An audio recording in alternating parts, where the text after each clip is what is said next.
Olá pessoal, eu trouxe um tema hoje que é um comportamento que eu estou observando nas pessoas que tem me deixado um pouco preocupado.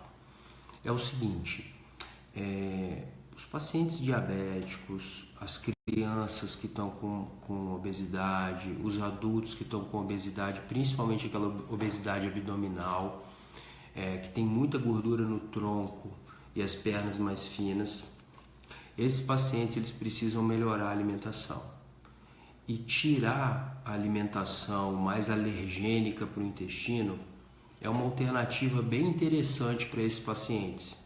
Então tem muita gente nas redes sociais, tem muita nutro, muitos médicos orientando o paciente a tirar o glúten, ok? E principalmente a farinha de trigo, pães, bolos, bolacha, macarrão, massa de lasanha, enfim, pizza, essas coisas. O problema é que as pessoas estão trocando a farinha de trigo por outras farinhas. Farinha de arroz, por exemplo. Bolinho de arroz, biscoitinho de arroz, biscoito polvilho, que é uma coisa que as pessoas... Idoso adora biscoito polvilho, é impressionante. Eles comem bastante biscoito polvilho.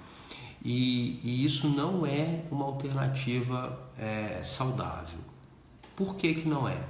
Porque foi feito um estudo recente, foi publicado inclusive numa revista de alto impacto, que mostrou que se as pessoas tirarem a farinha de trigo e substituírem por uma outra farinha, isso até piora.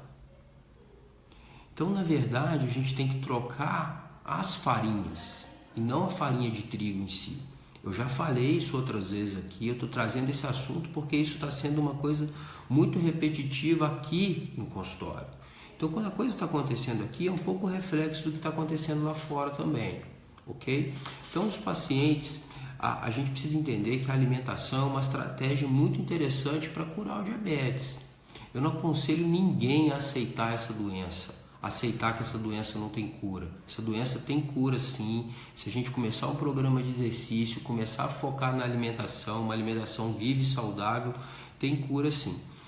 E o problema é o seguinte, primeiro, tratamento para diabetes no SUS, são 2 remédios, metformina e glibenclamida. A glibenclamida aumenta os níveis de insulina, então está indo contra, então a gente tem a metformina, que é uma droga excelente. Só que essas medicações têm 40 anos que a gente usa. O tratamento que é fornecido pelo SUS é o tratamento que tem 40 anos de idade. Ou seja, será que não mudou nada? Será que não surgiram novas drogas? Surgiram. A gente tem medicamentos que inibem, que eliminam a glicose pela urina. A gente tem medicamento que ajuda no funcionamento da insulina de uma forma diferente da metformina. Enfim, a gente tem muito medicamento que age, só que todos eles custam mais de R$100 por mês.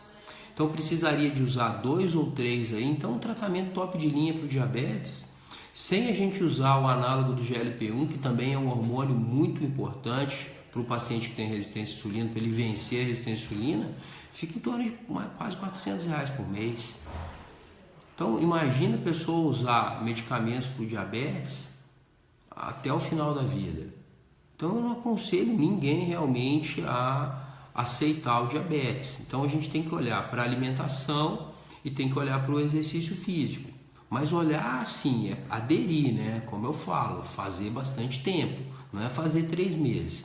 Então, as pessoas estão conseguindo caminhar, estão mudando a alimentação, só que elas estão pecando nisso. Elas estão trocando a farinha de trigo por outras farinhas. Biscoito polvilho, biscoito de arroz, bolinho de arroz e tudo farinha. E isso realmente não ajuda muito. Gente, obrigado, fiquem com Deus e até a próxima.